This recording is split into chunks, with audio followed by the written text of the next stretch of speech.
ஒரு 10 வயசு பையன் ரயில்வே ட்ராக்க பார்த்து அதிர்ச்சி அடைஞ்சு அங்க இருந்து ஓடி போறான். அதே மாதிரி பக்கத்துல டீ கடையில உட்கார்ந்து இருந்தவங்களும் ஒரு திசைய பார்த்து எல்லாருமே பயந்து போறாங்க. அப்படியே அந்த திசையில என்னதான் இருக்கு அப்படின்னு சொல்லி பார்த்தோம்னா, ஒரு ரயில்வே ட்ராக்ல ஒரு சின்ன பொண்ணு தலைய கையில வெட்டி எடுத்து கையில கொண்டு வரா. நேரா போலீஸ் ஸ்டேஷன்ல போய் அந்த தலைய கொடுக்கறா. இத பார்த்த எல்லாருமே அதிர்ச்சி அடையறாங்க. அப்பதான் ஒரு கான்ஸ்டபிள் சொல்றாங்க, இந்த ராதா அந்த திருப்பதியை கொன்னு இன்னும் 6 மாசம் கூட ஆகல, அதுக்குள்ள இப்படி ஆயிடுச்சு அப்படின்னு சொல்றாங்க. அப்படி 6 மாசத்துக்கு முன்னாடி என்னதான் நடந்துச்சு, இந்த ராதா யாரு, திருப்பதி யாரு, யார் இந்த சின்ன பொண்ணு, யாருடைய தலைய வெட்டி எடுத்துட்டு வந்தா, அதுக்கப்புறம் என்னதான் நடந்துச்சு அப்படிங்கறதுதான் இந்த படத்தினுடைய மீதி கதையா இருக்கு. அதுக்கு முன்னாடி நம்ம சேனலுக்கு நீங்க நியூ வியூவர்ஸா இருந்தீங்க அப்படின்னா மறக்காம சேனலை சப்ஸ்கிரைப் பண்ணிக்கோங்க. அப்படியே அந்த பெல் ஐக்கானையும் கிளிக் பண்ணிக்கோங்க. எங்க வீடியோ பிடிச்சிருந்துச்சு அப்படின்னா ஷேர் பண்ணுங்க. 6 மாசத்துக்கு முன்னாடி என்ன நடந்துச்சு அப்படிங்கறத இந்த மூவியோட டைட்டிலான ஒதலா என்ற பேரோட டைட்டில ஆரம்பிக்கிறாங்க. அப்படி 6 மாசத்துக்கு முன்னாடி என்னதான் நடந்துச்சு அப்படின்னு பார்த்தோம்னா, அந்த ஒதலா கிராமத்துல யாருக்கெல்லாம் புதுசா கல்யாணம் ஆகுதோ அந்த பொண்ண இந்த திருப்பதிங்கிறவன் கடத்திட்டு வந்து அனுபவிச்சுட்டு கொண்டு போட்டுறான். இதனாலேயே பல வீடுகள்ல திருமணம் நடக்காமையும் அவனை பார்த்து பயந்துகிட்டும் இருக்காங்க. ஒரு கட்டத்துல இந்த திருப்பதியோட மனைவியான ராதா என்ன பண்றானா, இவனோட அட்டகாசம் தாங்க முடியாம ஒரு பொண்ணு கூட அவன் தனியா இருக்கும் போது அவனுடைய தலைய வெட்டிடுறாங்க. தலை தனியா முண்டம் தனியா வெட்டி தலைய மட்டும் எடுத்துக்கிட்டு போலீஸ் ஸ்டேஷன்ல போய் சரண்டர் ஆயிடுறாங்க. அதோட விடாம இந்த ஊர் மக்கள் எல்லாரும் இவன் செத்தாலும் இவனுக்கு இந்த தண்டனை பத்தாதுன்னு சொல்லி இவனை இன்னும் கஷ்டப்படுத்தணும், செத்தாலும் அவன் பரவாயில்ல, இருந்தாலும் அவனுடைய ஆத்மா மேலும் கஷ்டப்படணும்னு சொல்லிட்டு ஊர் மக்கள் எல்லாரும் சேர்ந்து ஒரு முடிவுக்கு வராங்க. அது என்ன முடிவு அப்படின்னு பார்க்கும்போது, அந்த திருப்பதியுடைய உடலையும் தலையையும் ஒன்னா சேர்த்து நிக்கிற மாதிரி வச்சு ஊர் மக்களுடைய காலடி மண்ணு, அவர்கள் யூஸ் பண்ண துணி, எள்ளு எல்லாத்தையும் சேர்த்து ஆடு மாடுகள்லாம் இறந்தா புதைக்கக்கூடிய ஒரு ஆலமரத்துக்கு அடியில நின்ன வாக்குல புதைச்சு அவனுக்கு தண்டனை கொடுக்கறாங்க. அதுவும் அவனுடைய பணத்தை தூக்குறதுக்கு கூட ஆள் இல்லாம அவனுடைய தம்பி மற்றும் இன்னொரு நண்பர்கள் இருவர் மட்டுமே அவனுடைய உடலை தூக்கிட்டு போய் அந்த ஆலமரத்துக்கு அடியில வைக்கிறாங்க. அவனுடைய ஆத்மா இது எல்லாத்தையுமே பார்த்துக்கிட்டு இந்த தண்டனை கொடுக்காதீங்க, நான் விமோச்சனம் பெறணும், நான் செஞ்சதெல்லாம் தப்புதான் அப்படின்னு சொல்லி கெஞ்சது. ஆனா இந்த ஊர் மக்கள் எல்லாரும் சேர்ந்து அவனுக்கு தண்டனை கொடுத்தே ஆகணும்னு இது மாதிரி ஒரு காரியத்தை செய்யறாங்க. ஒரு கட்டத்துல அவனுடைய ஆத்மாவுக்கு அதிக கோபம் வந்து இந்த ஊர் மக்கள் எல்லாத்தையும் அழிச்சே ஆகணும்னு சொல்லிட்டு அதற்கான நேரத்துக்காக காத்திருக்கு. அப்பதான் அவன் இறந்துட்டான் அப்படிங்கிற சந்தோஷத்துல ஒரு திருமணத்தை நிச்சயம் பண்றாங்க. திருமணமான அன்னைக்கு நைட்டு மணமக்கள் இருவரும் தனியா இருக்கிறாங்க. இது தெரிஞ்சுக்கிட்டு அந்த ஊர் ஐயர் அவங்க 2 பேத்தையும் ஆசிர்வதிக்கிறதுக்காண்டி வீட்டுக்கு வர சொல்லியிருக்காங்க. போற வழியில அந்த ஆலமரத்துக்கடியில ஒரு 4 பேரு உட்காந்து குடிச்சிட்டு இருக்காங்க. அந்த 4 பேரும் ஐயரை கூப்பிட்டு, வாங்க சாமி ஒரு கை போட்டு போவோம் அப்படிங்க. ஏண்டா உங்களுக்கு வேற வேலையே இல்லையாடா, நான் போய் மணமக்களை ஆசீர்வாதம் பண்ணணும், நீங்க உங்க வேலையை பாருங்க அப்படின்னு சொல்லி பேசிட்டு இருக்காங்க. பேசிட்டு இருக்கும் போதே அந்த குரூப்ல இருக்க ஒருத்தன் என்ன சொல்றான்னா, இந்த பொண்ணும் நானும் சின்ன பிள்ளையில இருந்து ஒன்னா விளையாடி ஒன்னா இது பண்ணிட்டு இருந்தோம், நான் கல்யாணம் பண்ணிக்கலான்னு பார்த்தா எங்க இருந்தோ ஒருத்தன் வந்து இவளை கல்யாணம் பண்ணிக்கிட்டான், கடைசியில நான் உட்காந்துருக்கேன். ஒருவேளை நான் என்ன பண்ண போறேன்னா, இப்ப போய் அந்த திருப்பதி என் உடம்புல பூந்துட்டான்னு சொல்லிட்டு இந்த பொண்ணை நான் ரேப் பண்ண போறேன், அவளோட முதலிரவுக்கு முன்னாடி நான் ரேப் பண்ண போறேன் அப்படின்னு சொல்லிட்டு ஃப்ரெண்ட்ஸ் கூட பேசிட்டு இருக்கான். அதுக்கு அந்த ஐயர் என்ன சொல்றாருன்னா, நீங்க கூப்பிட்டீங்கன்னு சொல்லிட்டு நான் வந்தேன் பாடுறா, என்னைய சொல்லணும், இதெல்லாம் எனக்கு தேவைதான், ஒழுங்கா அவங்க வேலையை பாருங்கடா, நான் போய் ஆசீர்வாதம் பண்ணிட்டு என் வேலையை பார்க்க போறேன் அப்படின்னு சொல்லிட்டு போறாரு. போற வழியில அவருக்கு ஒரு அவசரமான ஒரு சூழ்நிலை வருது. சரி அதுக்காக ஒதுங்குவோம் அப்படின்னு சொல்லிட்டு போகும்போதுதான் கரெக்டா அவர் எங்கன போறாருன்னா, அந்த திருப்பதியோட உடலை புதைச்சு அந்த இடத்துக்கு போறாரு. அந்த இடத்துக்கு போனோடனே ஒரு முள்ளு வந்து அவருடைய கால்ல குத்திருது. அவருடைய ரத்தம் அவனுடைய சமாதியில விழுது. எப்போ அவருடைய ரத்தம் அந்த சமாதியில விழுந்துச்சோ அப்பயே அவனுக்கு உயிர் வந்து அவனுடைய ஆத்மா இந்த ஐயருடைய உடல்ல புகுந்துக்குது. உடனே என்ன பண்றாரு, ஒண்ணுமே தெரியாதது மாதிரி அவங்க வீட்டுக்கு போயிட்டு முதல்ல ஆசீர்வாதம் பண்ணிட்டு வந்துடுறாரு. அதுக்கப்புறமேட்டு அவரோட அந்த மணமக்கள் இருக்கக்கூடிய அறைக்கு போய் மணமக்கள் 2 பேரையுமே கொன்னுட்டு வந்துடுறான். ஊர் மக்கள் எல்லாரும் அங்க இருந்த கைரேகையை வச்சு பார்க்கும்போது ஐயர் தான் வந்து கொன்னுட்டாரு அப்படின்னு சொல்லிட்டு போலீஸ்ல புடிச்சு கொடுத்துட்றாங்க. போலீஸ்ல ஐயரை போட்டு வெளுன்னு வெளுக்குறாங்க. இருந்தாலும் ஐயர் எனக்கு தெரியவே தெரியாது, அவ என் பொண்ணு மாதிரி, அவளை போய் நான் அப்படி செய்வேனா, நிச்சயமா நான் அப்படி செய்யவே கிடையாது, நீங்க என்ன தண்டனை வேணாலும் எனக்கு கொடுங்க அப்படின்னு சொல்லிட்டு ஐயர் சொல்றாரு. அப்பதான் அவருக்கு ஒரு ஞாபகம் வருது, இந்த மாதிரி ஒருத்தன் சொல்லிட்டு இருந்தான், ஒருவேளை அவன் கூட செஞ்சிருக்கலாம், அதனால அவனை தூக்குங்க அப்படின்னு சொல்றாரு. உடனே அவனை கூப்பிட்டு விசாரிச்சாலும் எனக்கும் இதுக்கும் சம்பந்தம் இல்லை, நான் இதை செய்யவே இல்லை, வேணா ரேகை செக் பண்ணீங்களா, அங்க ரேகை எதுவுமே இருக்காதுங்கிறான். அதே மாதிரி அவனுடைய ரேகை இல்லாததுனால அவனை அவங்க விட்டுடுறாங்க. ஆனா இந்த ஐயரை பிடிச்சிடுறாங்க. திரும்ப ஒரு 10-15 நாள்லயே ஊருடைய முக்கியஸ்தர் இன்னொருத்தருடைய மகளுடைய திருமணம் வருது. அப்ப டீ கடையில 4 பேரு பேசிட்டு இருக்காங்க. பேசிட்டு இருக்கும் போது பாய் இருக்காரு. அந்த பாய் கிட்ட தன்னுடைய மகளுக்கு பேய் பிடிச்சிருக்குன்னு சொல்லி கூட்டிட்டு போறாங்க. இதை பார்த்தா அந்த பாய் அந்த குழந்தைக்கு மந்திரிச்சு கொடுத்து அனுப்புறாங்க. அந்த பாய் கிட்ட இவர் திரும்பவும் போறாரு. திரும்பவும் போய் ஒரு விஷயத்த சொல்றாரு. என்ன நடந்திருக்குது அப்படிங்கறத நம்ம போக போக பார்ப்போம். அதுக்கப்புறம் தருணங்கள்ல ஒருத்தர் பத்திரிக்கை வைக்க வர்றாரு, அந்த ஊர் முக்கியஸ்தர்ல ஒருத்தர். உடனே அந்த பாய் சொல்றாரு, ஊருக்குள்ள என்னென்னமோ தப்பா நடக்குது, இப்ப திரும்பவும் ஒரு கல்யாணம் தேவையா வேணாம் அப்படின்னு சொல்லி சொல்றாங்க. ஆனா அவர் கேட்கல. அதுக்கு பதிலா அந்த ஐயர் தானே செஞ்சிருக்காரு, என் மகளுக்கு கல்யாணம் பண்றதுல விருப்பம் இருந்தா வாங்க, இல்லைன்னா நீங்க ஒன்னும் வரணும்னு அவசியம் கிடையாது, பழகுன பழக்கத்துக்காக தான் நான் பத்திரிக்கை கொடுக்க வந்தேன், உங்களுக்கு பிடிக்கலன்னா நீங்க வர வேணாம் அப்படின்னு சொல்லிட்டு போயிடுறாரு. சரி இவங்க கிட்ட சொன்னா ஒண்ணும் ஆகாதுன்னு சொல்லிட்டு இந்த பாய் என்ன செஞ்சிடறாரு, உங்க வேலையை பாக்குறாங்க. அதே மாதிரி அன்னைக்கு நைட்டு என்ன நடக்குதுன்னா, அந்த 2வது திருமண மக்களுக்கு கல்யாணம் ஆகுது. கல்யாணம் ஆனோடனே அவங்களுடைய சாந்தி முகூர்த்தத்தை சோளக்காட்டுக்குள்ள வைக்கிறாங்க. சோளக்காட்டுக்குள்ள என்ன நடக்குதுன்னா, அதே மாதிரி இந்த ஊர் முக்கியஸ்தர்கள் 2 பேத்துக்குள்ள சண்டை நடக்கும். அதாவது இந்த பொண்ணுடைய அப்பாவுக்கும் முன்னாடி இறந்த பொண்ணுடைய அப்பாவுக்கும் சண்டை வந்துடும். அந்த சண்டையில என்ன சொல்றதுன்னா, புள்ள எப்படி வாழ்ந்துடுறாருன்னு நான் பாக்குறேன் அப்படின்னு சொல்லவும், கரெக்டா இவரும் அந்த கோபத்துல தண்ணி அடிச்சுட்டு அந்த வழியா போகும்போது பாத்ரூம் போலாம் அப்படின்னு சொல்லிட்டு இறங்குறாரு. அதே சமாதி கிட்ட போய் பாத்ரூம் போகும்போது, நீ என்ன நினைச்சிட்டு இருந்த பதி, நீ உயிரோட இருந்திருந்த வரைக்கும் எங்க எல்லாத்தையுமே நீ இப்படி பாடாப்படுத்திட்டு இருந்த, இப்ப பாரு உன் சமாதி மேலேயே நான் உச்சா போய்கிட்டு இருக்கேன், இப்பதான்டா தோணுது நீ இருந்திருந்தா இன்னும் நல்லா இருந்திருக்கும், அவனை ஒரு வழி பார்த்திருப்ப, இன்னைக்கு அவனுடைய பொண்ணுக்கு கல்யாணம், இன்னைக்கு நீ இருந்திருந்தீன்னா இன்னைக்கு உன் ராஜ்யம் தான்டா நடந்திருக்கும் அப்படின்னு சொல்லிக்கிட்டே கால் எடுத்து வைக்கிறாரு. கரெக்டா இவரையும் ஒரு முள்ளு குத்தி அந்த முள்ளுல இருந்து ரத்தம் அவனுடைய சமாதியில பட்டு அவனுடைய ஆத்மா இவருடைய உடலுக்குள்ள பூந்துருது. நேரா இவர் இவர் ஒரு டிராக்டர்ல வந்திருப்பாரு. அந்த டிராக்டரை வேற ஒருத்தன் ஓட்டிட்டு வந்திருப்பான். அப்படியே தூக்கி விட்டு போட்டு இவரு டிராக்டர் எடுத்துட்டு நேரா அந்த சோளக்காட்டுக்குள்ள போறாரு. சோளக்காட்டுக்குள்ள போயிட்டு கல்யாணம் மாப்பிள்ளைய ஒரு அடி வைப்பாரு. வச்சோடனே அவன் அந்த சோளக்காட்டை விட்டு பறந்து போய் வெளியில விழுந்துருவான். ஆனா இந்த பொண்ணை இவன் படாத பாடு படுத்த ஆரம்பிச்சிருவான். ஒரு சோளக்கருதை எடுத்து இந்த பொண்ணோட வாயிலேயே குத்தி வச்சிருவான். அந்த பொண்ணு ஆரம்பத்துல கத்தும், நீங்க எனக்கு அப்பா மாதிரி மாமா, நீங்க எப்படி நீங்க இப்படிலாம் பண்ணலாம் அப்படின்னு சொல்லிட்டு அவ எவ்வளவோ கத்துவா, யாருக்கு யார் அப்ப அப்படின்னு சொல்லிட்டு அவனை அந்த பொண்ணை இவன் ரேப் பண்ணிட்டு அந்த சோளக்காட்டோட சேர்த்து இவளையும் எரிச்சிட்டு போயிருவான்.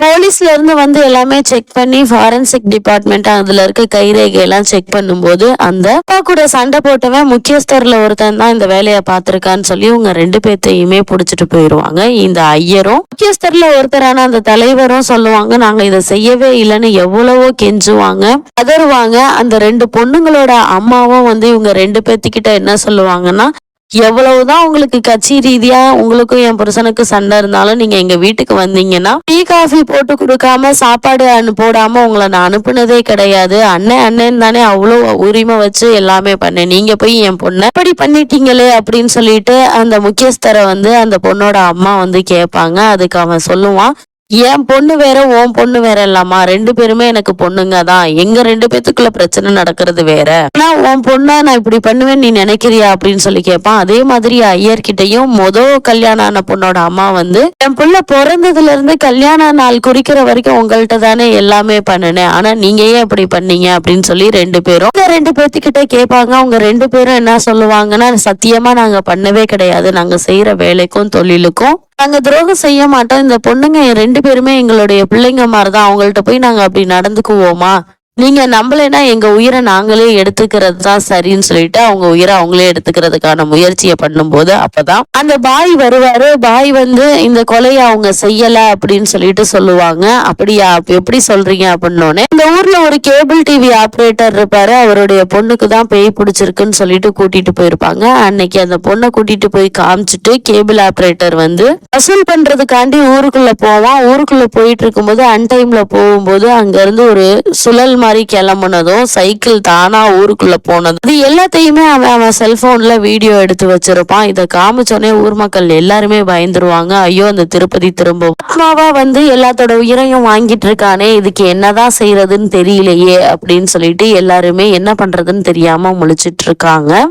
ஊருக்குள்ள இப்படி தொடர்ந்து கொலை நடக்குது. ஊருக்குள்ள இருக்க போலீஸ் ஸ்டேஷன்ல என்ன தண்டா பண்றீங்கன்னு சொல்லிட்டு ஒரு ஹையர் ஆபீசர் வரான். ஹையர் ஆபீசர் கிட்ட இங்க நடக்கிறது எல்லாமே அமானுஷ்யமா இருக்கு, நீங்க வந்து இதுல தலையிடாதீங்க, அவங்க பாத்துக்குவாங்க, வேற ஏதாவது செய்யலாம் அப்படின்னு சொல்லும்போது, என்னடா உங்களுக்கு அந்த திருப்பதி எப்படா செத்து போனவன் உயிரோட இருப்பான், யாராடா ஏமாத்த பாக்குறீங்க, அந்த சமாதியில நானே சேர் போட்டு உட்கார்றேன்டா, எவன் வரான்னு பாக்கலாம் அப்படின்னு சொல்லிட்டு அந்த ஆபீசர் வந்து உட்கார்ந்து இருப்பாரு. அந்த ஊர் மக்களும் சரி மத்த போலீஸும் சரி எவ்வளவோ சொல்லி பார்ப்பாங்க. இவன் ஃபுல்லாவே விடிய விடிய உட்கார்ந்து இருக்கலாம் அப்படின்னு சொல்லிட்டு ஹையர் ஆபீசர் சேர் போட்டு உட்கார்ந்து இருப்பான். கூட இருக்கிறேன்னு சொன்னவங்களையும் இருக்க விடாம அனுப்பி விட்டுருவான். அப்ப என்ன நடக்கும் அப்படின்னா, விடிஞ்சு காலையில வரும்போது டீ வாங்கிட்டு வாங்கன்னு சொல்லிட்டு கான்ஸ்டபிள்கிட்ட சொல்லி விட்டுருப்பான். சரி, விடிஞ்சோடனே கான்ஸ்டபிள் என்ன பண்ணுவாங்கன்னா டீ வாங்கிட்டு இந்த ஹையர் ஆபீசரை அந்த ஆலமரத்துக்கு அடியில, அதாவது இந்த திருப்பதியை புதைச்ச இடத்துக்கிட்ட வரும்போது இவன் சேர்ல அந்த ஆபீசர் உட்கார்ந்து இருப்பான். சார் இந்தாங்க டீ அப்படின்னு சொல்லிட்டு எழுப்புவாங்க. எழுந்திருக்கவே மாட்டான். தட்டுவாங்க, தட்டினாலும் எழுந்திருக்க மாட்டான். சரின்னு சொல்லிட்டு கண்ணாடி எடுப்போன்னு பார்த்தா ஒரு கண்ணு ஃபுல்லாவே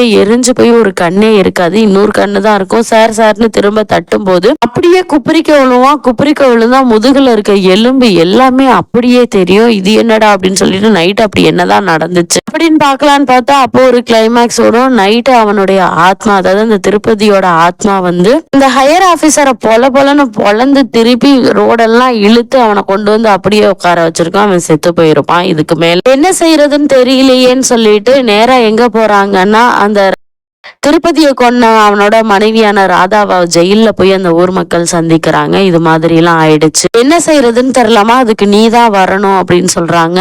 உடனே அவங்க மனைவி, அதாவது அந்த திருப்பதியோட மனைவி என்ன சொல்றான்னா, இவன் அழிச்சாட்டியம் தாங்க முடியலன்னு சொல்லிட்டு தானே அவனை நான் கொன்னேன், அவனுடைய சமாதிக்கு நீங்க வந்து தண்டனை கொடுக்குறேன்னு சொல்லிட்டு திரும்ப வம்ப விலை கொடுத்து வாங்கி வச்சிருக்கீங்களே, இதுக்கு நான் என்ன பண்றது, இதை என்னால ஒண்ணுமே பண்ண முடியாது, இதுக்கு ஒரே வழி நீங்க எங்க அக்காவை போய் நீங்க சந்திங்க அப்படின்னு சொல்றா. உங்க அக்காவை அவங்கதான் சின்ன வயசுலயே ஓடி போயிட்டாங்களே அப்படின்னு சொல்லிட்டு கேக்குறாங்க. ஆமா, என் அக்கா சின்ன வயசுலயே தான் ஓடி போயிட்டா, யாருக்கும் அவ இருக்கிற இடம் தெரியாது, ஆனா அவ என்ன ஆனாங்கிறது எங்களுக்கு மட்டும்தான் தெரியும் அப்படின்னு சொல்லிட்டு ஒரு பிளாஷ்பேக்கு போறாங்க.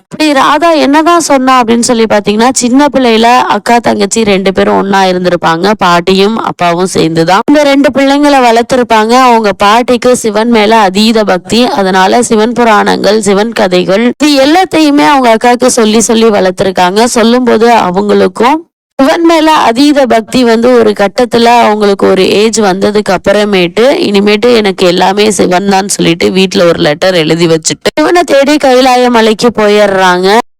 சிவனை தேடி கைலாய மலைக்கு போயிடுறாங்க. ஆனா வருஷம் அவங்களுடைய பாட்டியோட திதிக்கு ஒரு ஊருக்கு வர்றதாகவும் அங்க வந்து அந்த சாமிக்கு அவங்க அபிஷேகம் பண்ணிட்டு போறதாகவும் நான் கேள்விப்பட்டிருக்கேன். இதுக்கு ஒரே வழி எங்க அக்காவை போய் நீங்க பாருங்க அப்படின்னு சொல்லிட்டு ராதா சொல்லி அனுப்பிடுறா. அதனால இந்த ஊர் மக்களும் அந்த அக்காவை தேடி, அதாவது அவங்க அக்கா யாருன்னா ராதாவுடைய அக்கா பேரு பைரவி, அது வேற யாரும் இல்லைங்க, தமனா தான். அதனால இதுல வந்து தமனானே வச்சுக்குவோம். தமனாவை தேடி போறாங்க. தமனாவை தேடி போயிட்டு இருக்கும் போது அங்க இருக்க ஊர் மக்கள் கிட்ட எல்லாத்துக்கிட்டையுமே ஒரு நாகசாது, அந்த நாகசாதுடைய பெயர் பைரவி, அவங்க உங்க ஊருக்கு வர்றதா நாங்க கேள்விப்பட்டிருக்கோம், பைரவிங்கிற நாகசாது பெண்மணி உங்க ஊருக்கு வருவாங்களாமே, அவங்க எங்க இருக்கிறாங்கன்னு உங்களுக்கு தெரியுமா அப்படின்னு சொல்லிட்டு பல பேர்கிட்ட கேக்குறாங்க. அங்க இருக்க யாருமே அப்படி யாரும் எங்களுக்கு தெரியாதுன்னு சொல்லிக்கிட்டு இருக்கும் போதே ஒரு கும்பல் என்ன பண்ணுதுன்னா, அங்க இருக்கிற பசுமாடுகள் எல்லாத்தையுமே ஒரு வேன்ல ஏத்திக்கிட்டு கொண்டு போறாங்க. அந்த மாட்டுடைய ஒரு கண்ணுக்குட்டியை மட்டும் விட்டுறாங்க. அந்த கண்ணுக்குட்டி அவங்க அம்மாவை தேடி அந்த வேனுக்கு பின்னாடியே ஓடி போகுது. அவனுங்க என்ன பண்றானுங்கன்னா பாட்டில் எல்லாம் எடுத்து அந்த கண்ணுக்குட்டிய அடிச்சாலும் அந்த கண்ணுக்குட்டி அவங்க அம்மாவை தேடி ஓடிக்கிட்டே இருக்கு. ஒரு கட்டத்துல அந்த மாடு என்ன பண்ணுதுன்னா லாரியில ஏத்திட்டு போன மாடு அந்த ஷெட்டரை ஓபன் பண்ணிக்கிட்டு தாண்டி குதிச்சு வெளியே வருது. அந்த மாடை பின்தொடர்ந்து மத்த மாடுங்களும் தாண்டி குதிச்சு வெளியே வந்துருது. உடனே அங்க இருக்கிறவனுங்க, அதாவது அந்த மாட்டை எல்லாம் கொண்டு போனவனுங்க இறங்கி வந்து அந்த மாட்டை எல்லாத்தையுமே அடிச்சு ஏத்த பாக்குறாங்க. அப்பதான் நம்ம தமனாவோட என்ட்ரிய கொடுக்கறாங்க. இந்த சவுண்ட் கேட்டு குகைக்குள்ள தியானம் பண்ணிட்டு இருந்த தமனா வேகமா வெளியே வந்து பஞ்ச் டயலாக் எல்லாம் விடுவாங்க பாருங்க. அதுதான் கொஞ்சம் புரிஞ்சா இருக்கும். அதை நீங்க பார்க்கும்போது புரியும். என்ன சொல்லுவாங்க அப்படின்னா, நம்ம நிக்கிறதுக்கு தேவை பூமி, நம்ம வாழ்றதுக்கு தேவை இந்த பசு அப்படின்னு சொல்லிட்டு பஞ்ச் டயலாக் எல்லாம் விடுவாங்க பாருங்க. அதுதான் கொஞ்சம் கிரிஞ்சா இருக்கும். இது மாதிரி நிறைய பஞ்ச் டயலாக் எல்லாம் கொஞ்சம் நம்ம சிரிக்கிற மாதிரியே இருக்கும். இந்த இதெல்லாம் முடிக்கும் போது கொஞ்சம் சண்டையெல்லாம் நடக்கும். அந்த சண்டை முடிஞ்சோடனே இந்த ஊர் மக்கள் வந்து ஒரு வழியா நம்ம தமனாவான பைரவிய கண்டுபிடிச்சிடுறாங்க. அங்க போய் பைரவிய வந்து, அதாவது தமனாவை வந்து ஊருக்கு கூப்பிடுறாங்க. நீங்க செஞ்ச தப்புக்கு இப்ப ஊர் மக்கள் தான் அனுபவிக்கிறாங்க, நீங்க தான் அனுபவிக்கணும், அதுக்கு ஒண்ணும் பண்ண முடியாது அப்படிங்கிறாங்க. உன் தங்கச்சி கூட ஜெயில தான் இருக்கா அப்படின்னு சொல்லுவாங்க. அதுக்கு உடனே பைரவி சொல்லுவா, அதுக்கு என்ன பண்ண முடியும், அவளுடைய கர்ம பலன்களுக்கு ஏத்த மாதிரி தண்டனைகளை அனுபவிச்சுதான் ஆகணும், அதை ஒண்ணும் பண்ண முடியாது அப்படின்னு சொல்லிட்டு தமனா சொல்லிடுவா. இந்த இடத்துல தமனாவும் பைரவியும் ஒண்ணுதாங்க, குழம்பிக்க வேணாம், நான் யாராவது ஒரு பேரை வச்சுக்கிறேன், அதாவது தமனானே வச்சுக்கிறேன். அப்புறம் ஊர் மக்கள் எல்லாம் கெஞ்சி கூத்தாடி ஏதோ ஒண்ணு செஞ்சு வாப்பா அப்படின்னு சொல்லிட்டு நம்ம தமனாவை கூட்டிட்டு ஊருக்கு போயிடுறாங்க. ஊருக்கு போய் சமாதியை போய் பாக்குறாங்க. பார்த்தோன்னே நல்ல மந்திரங்கள்லாம் சொல்லி 4 சிவலிங்கம், நவதானியம், அப்புறம் ஜடாமுடி இதெல்லாம் சேர்த்து வச்சு திருப்பதியோட சமாதியை சுத்தி ஒரு வேலி மாதிரி அமைச்சிடுறாங்க. ஒரு சுத்து ஒரு வட்டம் மாதிரி போட்டு அதுக்குள்ள யாரும் வரக்கூடாது, யாருடைய ரத்தமும் அவன் மேல பற்றக்கூடாது. அதே மாதிரி ஒரு மனிதர்களோட நிழல் கூட படக்கூடாது. இன்னைக்கு வந்து மார்கழி பௌர்ணமி, இன்னும் 15 நாள் சுக்லாபட்சம் நடக்குது. இந்த 15 நாள் வந்து யாருடைய நிழலும், எந்த மனிதர்களுடைய நிழலும் இங்க வரக்கூடாது. ஆடு மாடுகளா இருந்தாலும் சரி, மனிதர்களாக இருந்தாலும் சரி, 15 நாள் வீட்டுக்கு ஒருத்தரா இந்த இடத்த காவல் காக்கணும். காலையில நைட்டுன்னு பார்க்காம எல்லா நேரமும் காவல் காக்கணும் அப்படின்னு சொல்லி ஊர் மக்கள் யாரும் வெளியவும் போகாம உள்ளவும் யாரையும் வர விடாம பாத்துக்கிறாங்க. அப்பதான் அந்த பக்கத்து ஊர்ல இருக்கக்கூடிய ஒரு டிவி சேனல் வச்சிருக்கிறவன் அந்த ஊர்ல அப்படி என்னதான்டா நடக்குது அப்படின்னு சொல்லிட்டு ஒரு ட்ரோனை வச்சு வீடியோ எடுக்கலான்னு வருவான். அந்த ட்ரோன் கரெக்டா அந்த திருப்பதி சமாதி மேலேயே போய் விழுந்துரும்.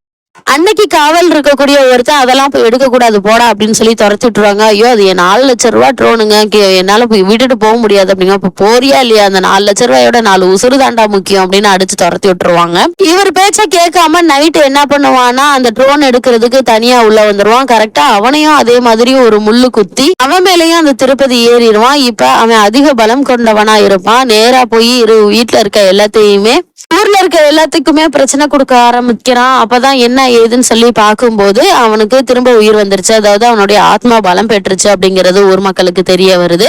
இப்ப என்ன நடக்குது அப்படின்னா, இதுலயே சைட் பை சைடா இவ வந்து, அதாவது தமனா வந்து பல வருடங்களா பல ஜென்மங்களா சிவன் மேல அதீத பக்தியோட இருக்கா. அவ வந்து சிவனை பாக்குறதுக்கான முயற்சியில இருக்கிறா. அவ வந்து 10 கோடி தடவை சிவநாமத்தை சொன்னா அவனுக்கு வந்து சிவபெருமான் காட்சி அளிப்பாரு அப்படிங்கிறது ஒரு வேதமா இருக்கிறா. அது அவளுடைய முன்ஜென்ம கதை தெரியாதனாலும் அவ இப்போதைக்கு அவ வந்து சிவநாமத்தை சொல்லிக்கிட்டே இருக்கா.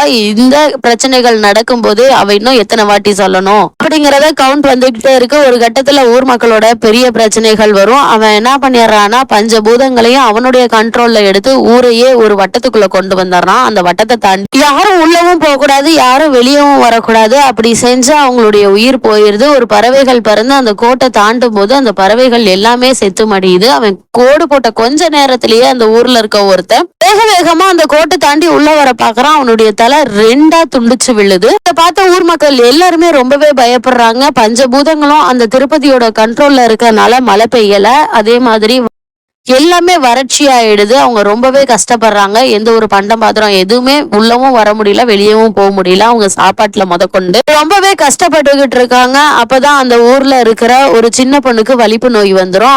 அவங்களாலையும் அந்த ஊரை விட்டு ஆஸ்பத்திரிக்கு அந்த குழந்தைய கூட்டிட்டு வெளியே போக முடியல. என்ன செய்யறதுன்னு தெரியலையே அப்படின்னு சொல்லிட்டு இருக்கும் போதுதான் அப்போ ஒரு ஐடியா பண்றாங்க. என்ன அப்படின்னா, அந்த திருப்பதியோட மனைவியான ராதா வந்து ஜெயில இருந்து ரிலீஸ் ஆகி வெளியில வந்துடுறா. அப்ப தமன் என்ன சொல்றாங்க, இது ஒன்னால மட்டும்தான் முடியும், நீ போய் உன் புருஷனை வந்து டைவர்ட் பண்ணு, அப்ப நான் சிவநாமத்தை சொல்லிக்கிட்டு இருக்கேன். அந்த டைம்ல அந்த கண்ட்ரோல் வந்து, அதாவது அந்த சக்தி வந்து குறைஞ்சிரும். அப்ப இவங்க வந்து அந்த கோட்டை தாண்டி பிள்ளைய தூக்கிட்டு வெளியே போயிடட்டும் அப்படின்னு சொல்லி பிளான் பண்ணி எல்லாம் செஞ்சுட்டு இருப்பாங்க. அப்ப இன்னொரு இடத்துல என்ன நடக்குதுன்னா, கரண்ட் ஒயரை, அதாவது ஈபி லைனை வந்து ஆஃப் பண்றதுக்கு 2 பேர் வந்திருப்பாங்க. இவங்க கரெக்டா அந்த கோடை தாண்ட போகும்போது கரண்ட் கட் ஆகி அந்த சிவநாமம் ஒலிக்கிறது வந்து நின்னு போயிடும். அதனால அவன் கொஞ்சம் சுதாரிச்சு யாரடி ஏமாத்த பாக்குறன்னு பொண்டாட்டிய வந்து கொல்றதுக்கு ட்ரை பண்ணுவான். எல்லாத்துக்குமே தண்டனையா என்ன பண்றானா, எந்த பொண்ணுக்கு வலிப்பு நோய் வந்துச்சோ அந்த பொண்ணு மேலேயே இந்த திருப்பதி வந்து பூந்து தன்னுடைய மனைவியோட தலையே ரம்பத்தை வச்சு 2ஆ வெட்டி இந்த பிள்ளைய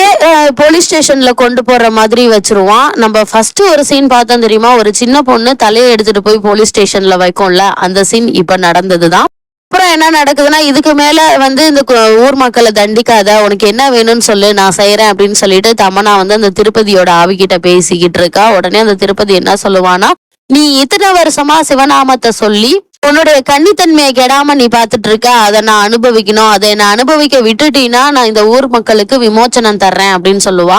உடனே தமன்னாவுக்கு என்ன செய்யறதுன்னே தெரியாது, அழுது புலம்புவா. என்ன உன் சிவனை மறக்க முடியலையா, உன்னால வேற எதுவுமே பண்ண முடியாது, நீ இதுக்கு அடிபணிஞ்சுதான் ஆகணும் அப்படின்னு அந்த திருப்பதி வந்து தமன்னா கிட்ட சொல்லுவா. இவளும் சரின்னு சம்மதம் சொல்லிடுவா. அதுக்கு நீ இப்படி சிவகோலத்துல வராம நீ வந்து கல்யாண பொண்ணு மாதிரி அலங்கரிச்சு வா அப்படின்னு சொல்லிடுவான். சரின்னு சமாதானப்படுத்திக்கிட்டு இவ போய் எல்லாம் ரெடி ஆயிட்டு திரும்ப வந்துட்டு இருப்பா. அப்ப அந்த ஊர் மக்கள் எல்லாம் சேர்ந்து, நீ போகாதமா, உன்னைய நாங்க இந்த ஊருக்கு கூட்டிட்டு வந்ததே தப்பு, நாங்க செஞ்ச தப்புக்கு நாங்க தான் தண்டனை அனுபவிக்கணும், ஆனா உன்னைய வந்து இப்படி ஒரு படுகொலியில தள்ள நாங்க விரும்பல, நீ இந்த ஊரை விட்டு போயிடு அப்படின்னு சொல்லிட்டு அவங்க ஊர் மக்கள் எவ்வளவோ கெஞ்சுவாங்க. ஆனா அதுக்கெல்லாம் அவ வந்து இது பண்ணாம, இதுக்கு நான் தான் முடிவு கட்டியாகணும் அப்படின்னு சொல்லிட்டு அவ வந்து கிளம்பி வந்துட்டு இருப்பா. வரும்போது கோயில் திருவிழாவும் அதே நேரத்துல ரெடி பண்ணிருப்பாங்க. அந்த பாய் கிட்ட ஒரு சிம்பிள் சொல்லியிருப்பா, அதாவது நமச்சிவாய அப்படின்னு சொல்லிட்டு கைய காமிச்சிருப்பான். அந்த கைகைய புரிஞ்சுக்கிட்டு இது வந்து கபால மோட்சத்துக்கான அறிகுறி. அவ அங்கிட்டு அந்த திருப்பதியை டைவர்ட் பண்ணிட்டு இருக்கும் போது அவனுடைய பாடியை நம்ம வெளியில எடுத்து எரிச்சிட்டோம்னா இதுக்கு ஒரு முடிவு தெரிஞ்சிரும் அப்படின்னு சொல்லிட்டு ஒருத்தனும் அந்த பாயும் சேர்ந்து திருப்பதியோட உடம்ப, நின்ன வாக்குல இருந்த உடம்ப வெளியே எடுத்து எரிக்கிறதுக்கான முயற்சியை பண்ணிக்கிட்டு இருக்காங்க. இங்க அந்த கோயில் வாசல்லையே அந்த திருப்பதி வேறொருத்தனுடைய உருவத்துல தமன்னாவை கெடுக்கிறதுக்கான முயற்சி எல்லாம் ஈடுபட்டு இருக்கா. அந்த டைம்ல ஒவ்வொரு வாட்டியும் அவ வந்து, அதாவது தமன்னா வந்து நமச்சிவாயன்னு சொல்லும் போது இவனுக்கு கோபம் வரும். அதனால அவனை போட்டு அடிக்க ஆரம்பிப்பா. அடிச்சாலும் இவன் நமச்சிவாயனே சொல்லிக்கிட்டு இருப்பா. கடைசியா அவ 10 வாட்டி தான் சொல்ல வேண்டி இருக்கும். ஒவ்வொரு வாட்டியும் சொல்லும் போது 4 வாட்டி 3 வாட்டி 2 வாட்டின்னு வந்துடும். கடைசியா ஒரே ஒரு வாட்டி சொல்ல வேண்டிய நேரத்துல அவளுடைய உயிர் போயிடும். அப்ப எல்லாருமே ரொம்ப அழுவாங்க. ஊர் மக்கள் எல்லாருமே, இப்படி இந்த பொண்ணு கஷ்டப்படுறாளே, சிவனுக்கு தானே இவ்வளவு இது பண்ணா, ஆனா அப்படிப்பட்ட சிவன் வந்து காப்பாத்தவே இல்லையே அப்படின்னு எல்லாருமே புலம்பி அழுவாங்க.